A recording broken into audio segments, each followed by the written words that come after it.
everyone. Welcome to the program. This is Sunday Politics live on Channels Television. I'm Sean Kimbale in Abuja. It's 90 days, yes, 90 days before the 2023 elections. And interestingly, it's the last Sunday in the month of November. It means that we do not have more than maybe 4 Sundays before this year finally wraps up. Now, so 90 days and we're still counting. As you count with me, Nigerians, hashtag Nigeria decides. Let's know your anticipation and your expectations ahead of the very crucial election of next year. Well, there is a change of guard in Osun State. Senator Adeleke of the People's Democratic Party today was sworn in as the new governor of the state. The ceremony, which held at the Osogbo City Stadium, was attended by top dignitaries and hundreds of citizens and residents of the state. The new governor told everyone that it is no longer going to be business as usual. Part of his inaugural speech was a freezing of all government accounts and also reversed the state's name. He said that these are captured in some executive order to take effect immediately. Political parties to unite in the best interest of the state. And it's over. Now is the time.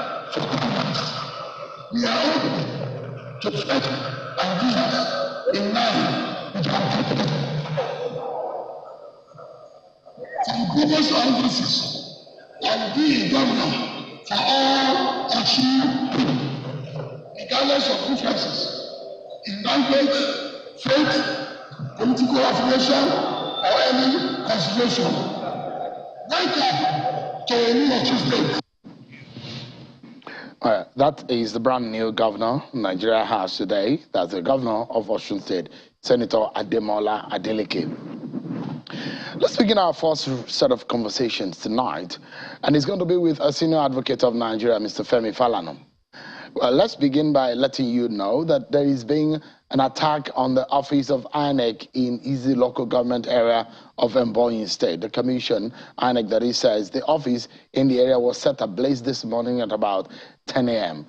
The Independent National Electoral Commission, and it says that is looking into investigating into what has really happened. Now, he says also earlier today that it is prosecuting some persons who have committed alleged fraud over voter cards. INEC says police has concluded investigation and handed over the case file to the commission, resulting in the successful prosecution of Nasiru Idris at the magistrate court in Sokoto, who was found to be in possession of 101 PVCs in contravention of section 117 and 145 of the Electoral Act 2002. He is 22 rather. He has been sentenced to a year in prison. Similarly, the police in Kano State has arrested a man who was found to be in possession of 367 PVCs. The suspect has been charged to court, and the commission is pursuing the prosecution. Let's speak with Mr. Femi Falana, who joins us live from Ikeja area of Lagos. Thank you so much, Mr. Falana, for joining us tonight. I'd like to get your view on what is being a security concern. The news that just came in relation to the attack on INEC office in Ebonyi State. This is the third that is happening in less than 3 weeks. One happened in Osun, the other in Ogun State, and now again in Ebonyi State. This is a very worrisome trend. And in all of these attacks, INEC offices have been burned, and again, loss of properties, including permanent voter cards, are being experienced. How much of fear does it give you, and what kind of scenario is this trend leading us to? Well, Sean, it's not about fear. It is about the worrisome culture of impunity in our country, whereby criminal elements operate without being arrested by the security forces. I had thought this would not happen again, because one would have expected with the attacks in Osun, Ogun, Anambra, and other places, that the state will have put a machinery in place to prevent such occurrence. If care is not taken, we are simply waiting for the next attack. And such is not acceptable in a country where there is government in place. Once criminal elements take over the monopoly of violence in any country, it simply suggests that the government has collapsed. And that is why this must be the last burning, of the offices of INEC. Issue now, we must go back to the drawing table. The INEC, in collaboration with the security forces, should prevent further attacks on the offices of INEC, because anti-democratic forces are simply saying that the election will not hold. That's the language. And the government doesn't seem to be bothered, and that's the worrisome aspect of it all. Now, one of the reasons why I asked that question, and I was saying the trend in which, or the scenario in which this trend is leading us, is for some people to think that we do not have adequate security to conduct the election. Because immediately that happened, at the first instance, INEC called emergency meeting of the Election Security Committee, which one would think will have stopped this kind of recurrence, for example, of this kind of situation. That's why I asked the fear. Do you fear that security, just like we've seen before, you remember in the days of the former National Security Advisor, Mr. Owoye Azazi, where he muted the idea that there might be a postponement of the election by some weeks, which he did in London at the Chatham House. So this kind of scenario brings, because we've seen it before, where security situation and trend sort of lead us into this dimension. And that's why I asked if you have that kind of fear about some of the scenario in this trend is pushing us to. Well, Shinwa, I do not have a fear, any fear, because I know that the government operates in an atmosphere of impunity.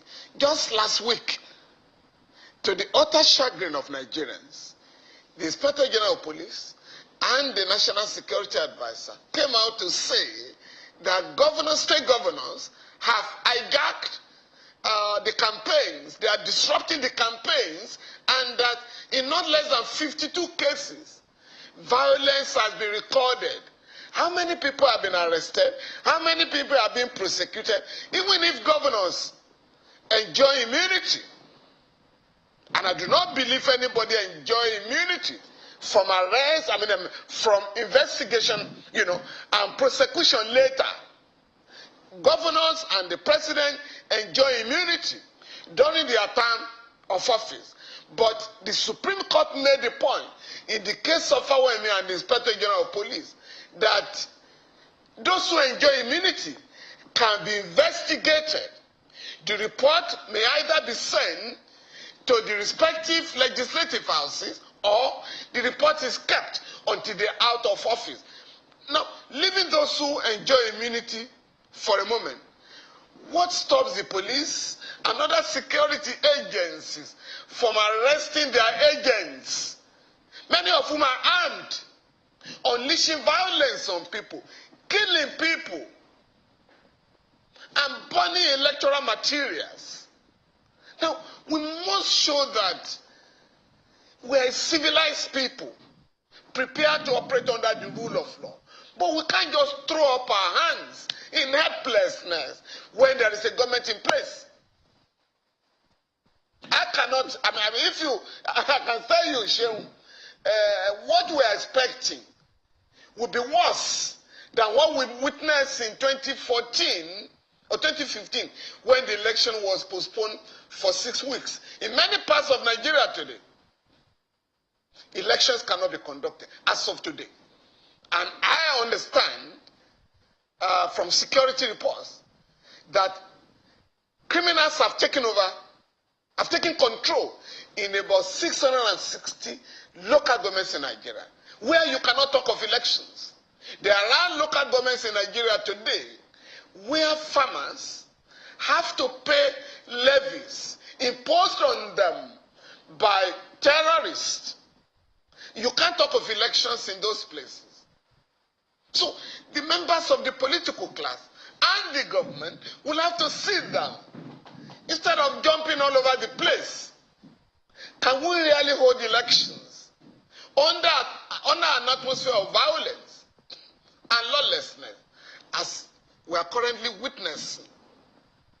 Because if this trend continues, the election will be, the credibility of the election will be questioned, because there will be candidates who will say, oh, I will have won in the places where you didn't hold election. And that would be problematic. Let me take you to the stance of INEC. INEC has since said, look, there is no going back on the use of beavers. We will transmit the result with technology. We will ensure that this election is going to be transparent. We've seen the election in Osun, we've seen in Ekiti. With this past election trend in which INEC conducted, going into the 2023 election, what kind of confidence do you think that is being built ahead of that election? For you as a citizen, do you have some level of confidence in the ability of INEC to deliver an election that will reflect the will of the people? The position of INEC is backed by law. The Electoral Act 2022 has introduced the use of technology to a great extent in the conduct of the elections. But the enemies of democracy are trying to frustrate the INEC from realizing the objective of the law. It is the duty of Nigerians to frustrate such anti-democratic forces. As you witness in Osun and Ekiti states, only the Economic and Financial Crimes Commission, among the security agencies, arrested those who were buying and selling votes. Those who were involved in Osun have been charged before the court. When I asked why the criminal elements in Ekiti were not charged, I was told that one of the a member of the ruling party, armed with thugs, accompanied by thugs, invaded the temporary office of the EFCC, carted away all the material that had been seized, thereby destroying the evidence with which the criminal elements will have been prosecuted. You are going to have a lot of such incidents all over the place. So, but INEC alone cannot conduct credible elections. The people themselves must, beyond organizing rallies, the people themselves, beyond attending rallies, the people themselves must defend their votes. Under the new Electoral Act, elections will be won and lost in each of the polling units. And then there will be automatic electronic transmission of results. Efforts were made after the law had been passed by both chambers of the National Assembly to amend that provision and remove the clause that allows electronic transmission of results. Again, because of the vigilance of Nigerians, that was not allowed. And such vigilance must characterize the entire democratic process. And that is the only way INEC can succeed. But beyond that, I would like to take advantage of this opportunity to appeal to the House of Reps members to pass the Electoral Offences Commission bill, which was passed in July last year by the Senate. Surprisingly, the House of Reps has not passed the bill. This was part of the recommendation of the Ways panel as far back as 2009, that electoral offenders should be prosecuted by a commission, because INEC alone cannot prosecute all electoral offenders. And that is why INEC is asked to conduct election, register voters, and then you have a commission to deal with electoral offenses. And unless we do that very, very quickly, the 2023 election may be marred by violence of unimaginable proportion. Because right now, those who are committing offenses, electoral offenses, are not being arrested or prosecuted. And that cannot continue if you want to have good elections. All right. So let's look at some of the trends in the election campaign that we have seen so far, and perhaps one of the reasons why INEC had also come up with their own guidelines and said, look, these are the guidelines. On Friday, they came out with some of the rules that they expect politicians to follow. Part of it include not campaigning in churches and in mosques. Part of it include the spending limit, which INEC simply reiterated what has been captured in the Electoral Act 2022. But I had a guest here on Friday, the IPAC chairman, who said the law specified how much a candidate can spend. For example, he said 5 billion naira for a presidential candidate, but the law does not, in section 90, I think, of the Electoral Act, the law did not specify for the political party. The law simply says that INEC can meet with the political party and discuss how much they can spend for the election, giving them somewhat a blank check of how much that can be spent. So combined with the 5 billion for the presidential candidate, as an institution can spend during an election. Let me get your view for what has been described as a gap in that Electoral Act as far as spending is concerned. Based on the view of my guest here on Friday, he says, in that respect, there's really nothing like a ceiling of spending. It is a limitless spending gap. Well, beyond the provisions of the Electoral Act, you also have to look at the relevant provisions of the Constitution. INEC is empowered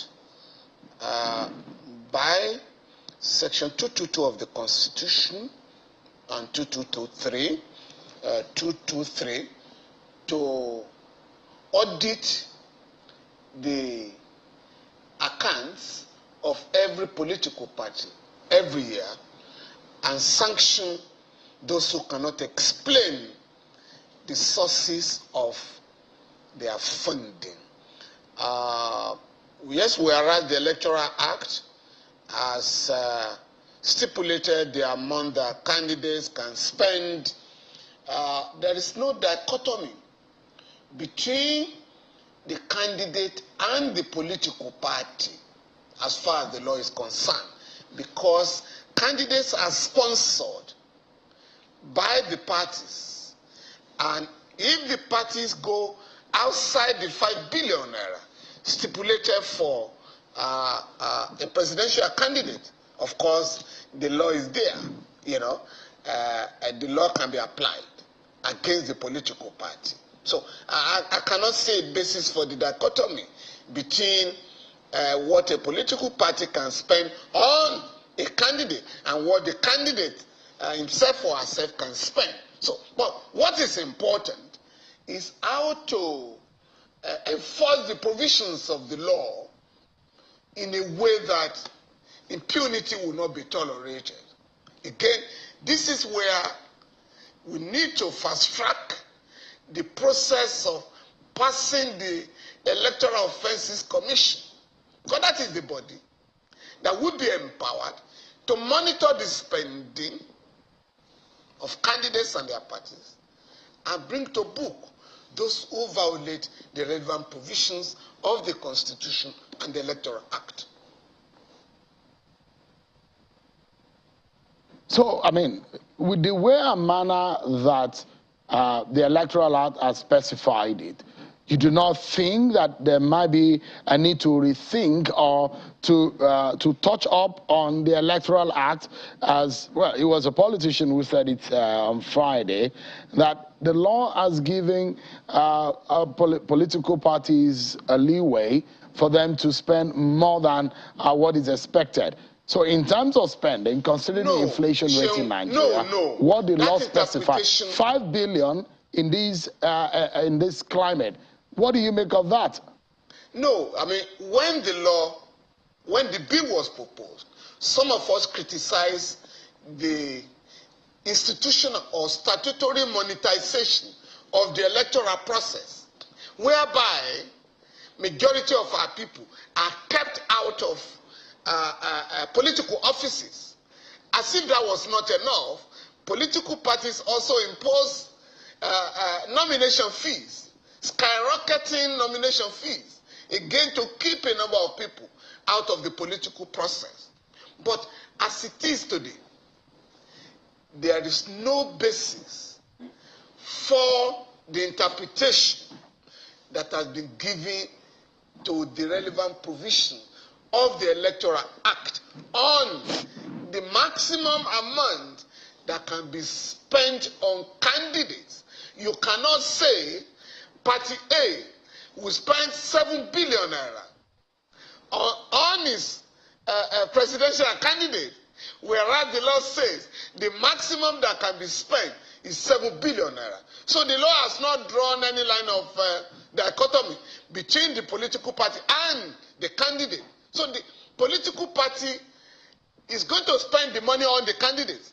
So there is no way the political party will be allowed to spend more than what has been stipulated by the law on the candidates that have been sponsored by them.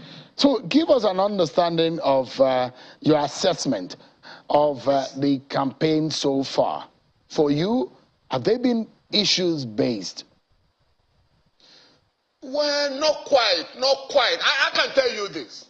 By virtue of Section 224 of the Constitution, the aims and objects of every political party shall reflect the fundamental objective and directing principles of state policy. That is Chapter 2 of the Constitution. I haven't seen that in the campaign.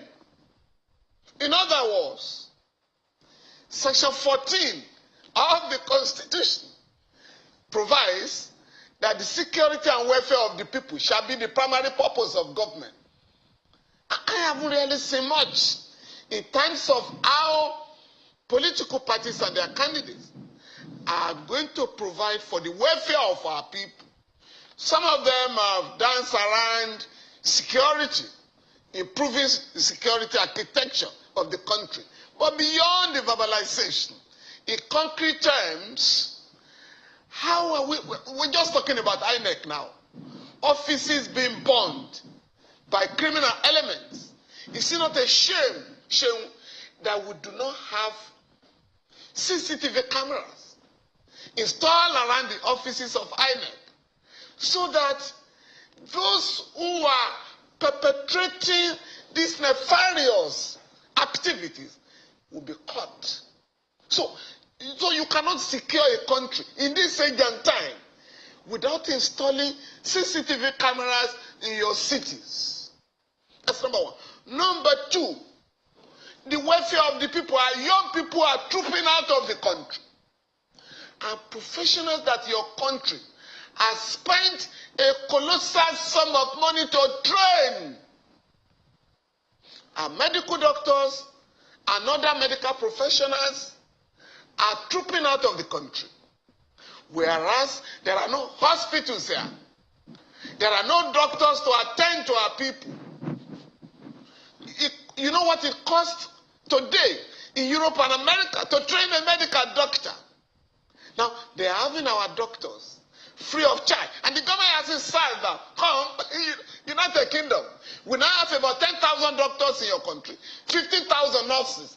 What are you paying to our country? How can we bring back those doctors? Nobody is addressing this. Young people are what you call Japan now. And nobody has said, this is how we are going to arrest this ugly development. Nobody has said, if I become the president of Nigeria, maybe apart from Omoyele Sowore, no other candidate has said, if I become the president of Nigeria, I will not go out of this country for medical treatment. Nobody has said that. No.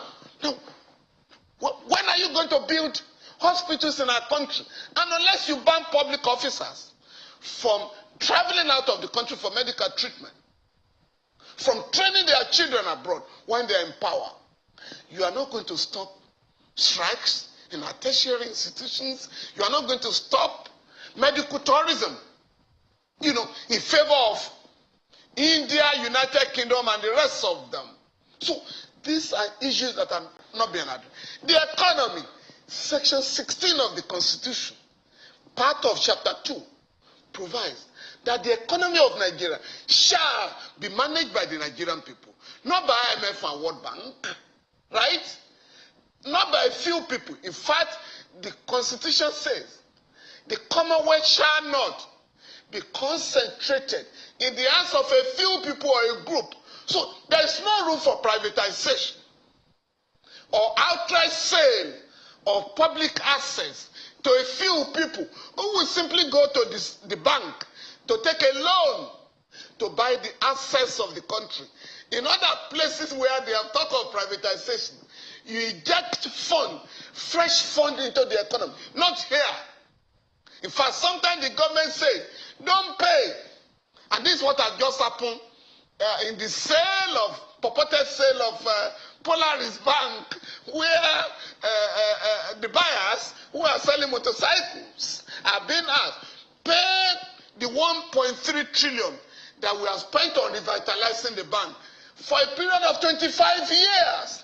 Nobody is talking of the 1.8 trillion, the assets of the bank, worth 1.8 trillion. So you cannot escape. You cannot campaign in the country without addressing all right, Mr. Falana. Yeah, I have some two crucial questions before we wrap up our conversations with you. First is in respect of what SERAP did. I mean, they put a word out there that they're suing the federal government at the ECOWAS court over the inability of government not to probe oil theft in the Niger Delta region of the country. How valid is that kind of move, considering the magnitude of the oil theft that we're seeing in the country, and how much we have not been able to meet up the quota of our oil production in the country? How far do you think that can go? I mean, is this supposed to go to ECOWAS court in the first place? SERAP has actually filed the case, but I'm going to contact the leadership to inform them, I mean, with a view to exchanging information with them. I have done a lot of work in this area, and I have petitions pending before the EFCC with respect to the monumental fraud that has characterized the importation of fuel into the country, oil theft, and the rest of them.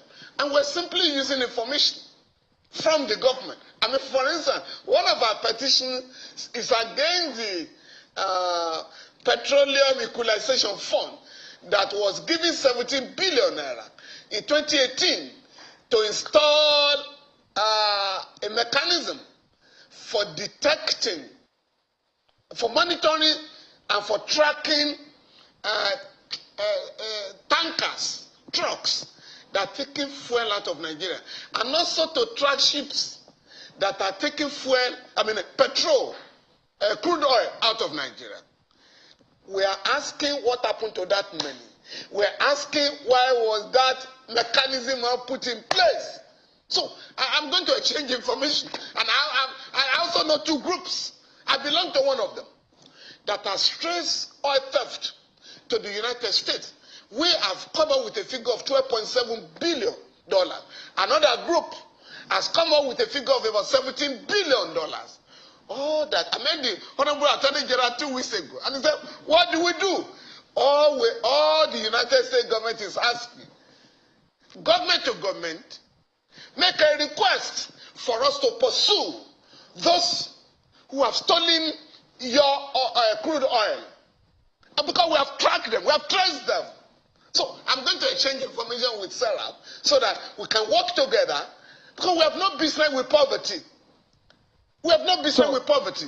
There is another one that will interest you, which nobody is campaigning about, which is that, based on the judgment of the Supreme Court, delivered in October 2018, the Office of the Attorney General got a team of accountants, a firm of accountants, that came up with a figure of $62 billion owed by OICs. So we should collect the money. The government is too weak to collect the money. All right. On the final note, and this is a very brief one. Some leading lawyers, including of Ekiti descent, including Baba Afe, Baba Lola, Ms. Olanik Pekun SCN, Mr. Adesina SCN, and yourself have described the recent event in the Ekiti State House of Assembly as unacceptable. That is the impeachment of Mr. Gboyega Aribishogun. Just quickly, if you can give us an understanding why these eminent lawyers, including yourself, think that that move was illegal.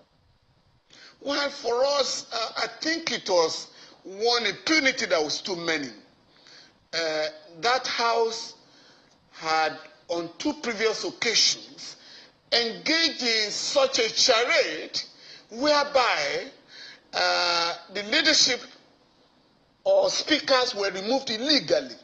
On one occasion, the court warned the House to desist from engaging in such constitutional aberration by removing your speaker.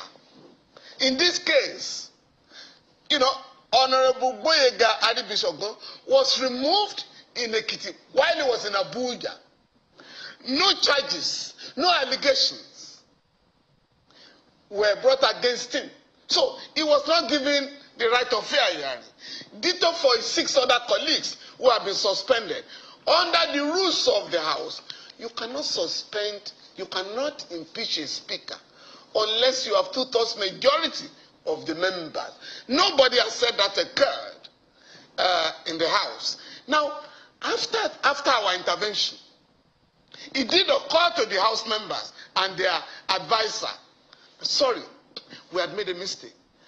It was after our intervention that letters were now given to them, now accusing them, rather retrospectively, of frustrating the passage of the bill. How could the bill have been passed by Aribishogun? Because the very day he was elected by his colleagues, the House of Assembly complex was locked up by the Commissioner of Police on the instruction of somebody in that state, not the governor. Now, from our investigation, this guy decided to abuse us, the lawyers. And the guy was, the man who wrote the write-up was so irresponsible that he forgot that he was no longer in power. So quickly, Mr. Falana, what are these eminent lawyers doing in this respect? Are you taking this up legally? No, yes. I'm saying that they use the logo of the state to commit a criminal offense, because you can't use the logo of the state without the authorization of the government of the state. And that was what was done. A fake name was used together with the logo of the state. All right. To commit, a serious criminal offense, and we are taking it up so that there will be an end to such reckless illegality. All right, Mr. Falana, we must rest it at this time. Thank you so much indeed for your time, Mr. Femi Falana, Senior Advocate of Nigeria. Thank you so much indeed for Thank you very much, Sean. Thank you, sir.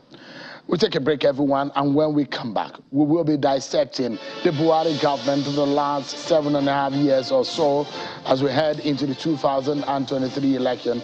What are the legacies? We'll be speaking with Mr. Femi Adesina, the media advisor to President Muhammadu Buhari. Stay with us, we'll be right back. Thank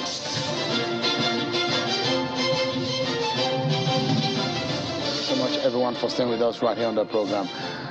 We're looking at President Muhammadu Buhari, how well he has led this country in the last 7 or more years. I'm being joined by the special advisor to the president on media and publicity, Mr. Femi Adesina. It's indeed interesting that I'm almost called you Femi Falana. Interesting that we just spoken with Mr. Falana there. Thank you so much. We have 2 Femis on the program today. Thank you so much, Mr. Femi Adesina, for joining us tonight. Thank you. How does it feel? Very good. You're gradually winding down. Oh, beautiful. The president said he couldn't wait to get out of office. I think those of us who have been with him since 2015 are also counting down. We can't wait to leave. What is it about that office that makes people want to, I mean, sometimes they just want to get out?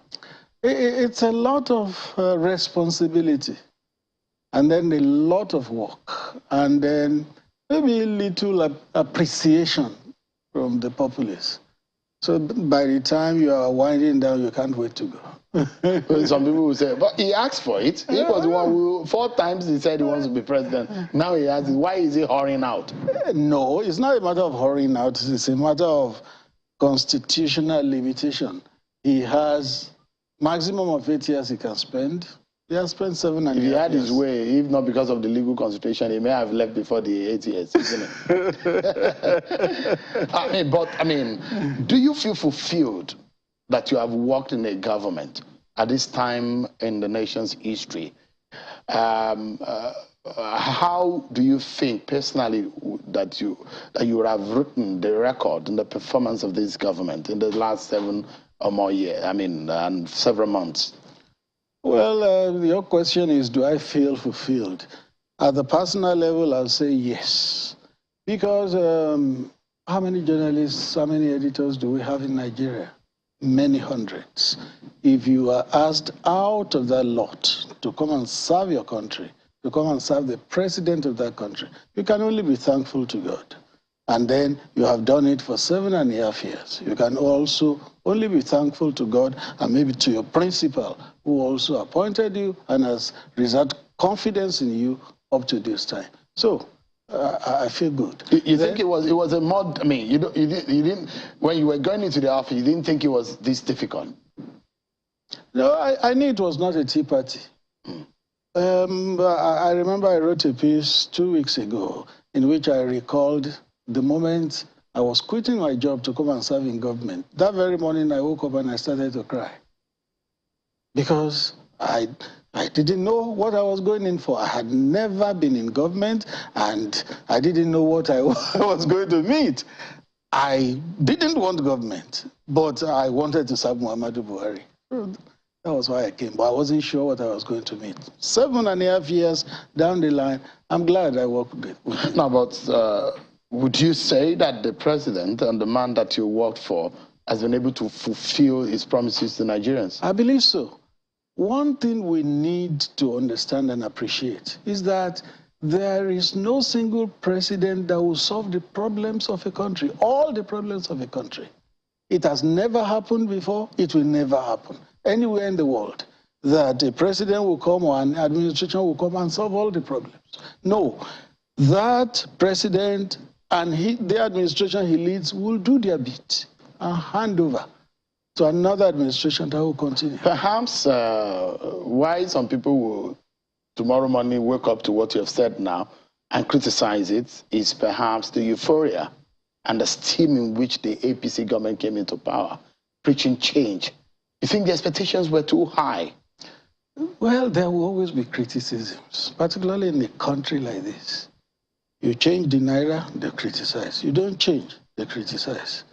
You have electoral law, they criticize. You don't have, they criticize. Anything in this country will be criticized. So, criticisms, particularly if they are virulent and negative, should not bother us. What should matter to us is what we are doing and a concentration on that thing and making sure that we make a difference. But the point I was making is whether or not the expectations of Nigerians were higher than the capacity of the government to meet those expectations. With every administration, it's always like that. But precisely because Muhammadu Buhari defeated a sitting President Goodluck Jonathan and came with the narrative of change, which was used in several other countries and won them election in nothing less than 2 or 3 other countries where that slogan was used. But the expectations were high. In the area of security, for example, would you say Muhammadu Buhari is going to be leaving Nigeria better than he left it? No doubt about it. Nigeria is safer now than when Muhammadu Buhari met it? He will leave a safer country, no doubt about it. When he came in 2015, you couldn't be sure that Nigeria will exist in the next 1 month. As at 2015, what was happening was that nobody could confidently say that Nigeria will still be on the map of the world the following week, the following month, or the following year. But we saw that he came and he took the battle to the insurgents. When he came, insurgency was the main thing. And he took the battle to them. Then he became hydra-headed. Banditry joined, kidnapping for ransom joined, cultism joined, separatist agitation joined. How many challenges can one administration really confront? That's the issue with the Buhari administration. It was from day one till now, it was one challenge, from one challenge to the other. No, but we also see some calm in the country now. You can't compare what we have today with what we had 6 months ago, 1 year ago. And in another 6 months. 6 months is enough time to finish what's on ground. And it's not unlikely. So you're saying that this government will finish off the insecurity challenges in this country? It's not unlikely. No. I mean, give us a... Security will always be a continuum in a country. Mm-hmm. America still has to be alert to security. Other countries of the world still have to be alert to security. You will never get to a time you will sit back and say, we are all sound, safe, and secure. No need to be at the alert again. No, you will never get to that point. So, but some of our security needs are very basic and glaring. In the sense that, I mean, basic in the sense that, for example, ability to travel between Abuja and Kaduna on the expressway. Can Nigerians sufficiently be able to do that? Can Nigerians jump on the train and travel without the fear of being bombed by terrorists on that train from Abuja to Kaduna? Is the northeastern region of the country so clear that those who are doing aid work will not have the fear of being attacked? Can they travel through the Borno, Adamawa axis without Boko Haram trailing them? And those are the basic issues. Can you go to the southeast? You saw what happened with Ebonyi, the INEC office there. These are basic issues. There will be crime. Even in countries where they have low crime rates, there will still be 1 or 2 pockets of crime. Even in the United States, there are shootings here and there in the malls. But they have different security challenge. But our own is that we have a ragtag terrorist elements just around the country, everywhere you step to. But those who do those things, are they largely foreigners? A good number of them are Nigerians. And people who get the kind of country they work for. Most of them are largely Nigerians. If you make your government to be embattled from day one to the last, then you will hinder that government from doing what it wants to do for the country. Are you saying the insecurity is largely political? It's a combination. Politics can be ruled out of it, but it's a combination. It's a brew. It's a brew. But I believe that politics can't also be completely ruled out. One thing perhaps that a lot of people may not forget that has happened over the last few years under this administration is that perhaps more than in a long time, I'm not sure when was the last time we saw Nigerians going out of this country and wanting to leave in droves. They do. The Japa syndrome is so high. I mean, just in one country alone, in the first 6 or 7 months of this year, we're seeing almost 70,000 Nigerians left for the United Kingdom. It's so bad that an average Nigerian wants to leave for other climes. Not just now. The average Nigerian had always wanted to leave. And it's not just in Nigeria, it's in most countries of the world, particularly in the third world. They want to leave. They always believe that the grass is greener at the other side. But why is it higher under your government? No. It would be simplistic to say. No, the figures are there, Mr. Adesina. No. I just put it to you that just only in the UK, more than what we have seen, at least in the last 10 years, that people have wanted to leave this country. And I've said to you, just almost 70,000 in the first seven months of this country that we're seeing people leave for the United Kingdom alone. That is just one country. You see, the truth is that if you have an opportunity to better your life in any part of the world, there's nothing wrong with it. There's nothing wrong with it. If you think migrating legally is good for you, all well and good, by all means go.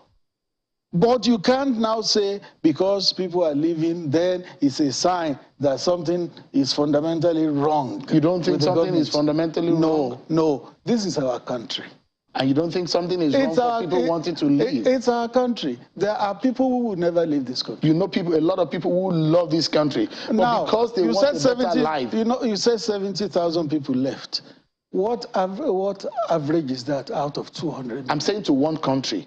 Yes. Just one country. But what average is that out of 200 million Nigerians? There are Nigerians who will never leave this country, no matter how things are. There are Nigerians who will say, this is my country, we will stay here. And you're not worried about the issue of brain drain. Several Nigerians wanted to leave because, I mean, if Nigeria is better, you don't think that people want to stay? No. There are, for every person that leaves, there are 100 people that want to stay. Now, on a final note, Mr. Adesina, is the issue of oil theft. That is embarrassing, the kind of situation that we have found ourselves. Is there a commitment under this government to not only deal with it, to bring to book and name names, just like you promised that you are going to name names of terrorists? Up to now, we've not seen that happen. To be able to put names to these people who have sucked the blood out of the nation polity dry. Yes, the development may have worsened, but it had always been there. You see pipelines that were connected and passed to the sea. They said it had been there in 9 years. Has this administration been there in 9 years? So it shows you that it had been there. The fact that it was revealed under this administration should even be a plus. Something that predated the administration, now found out under this administration, should even be a plus. So it had been there.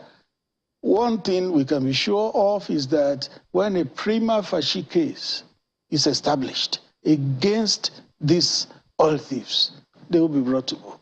One thing the administration will not do is to begin to name people carelessly and recklessly without having established things against them. Mr. Adesina, thank you so much indeed for coming tonight. I appreciate the time. Thank you. I appreciate it. But that's our show for today. I'll see you tomorrow at 7 p.m. Many thanks for watching. I'm Shion Kimale.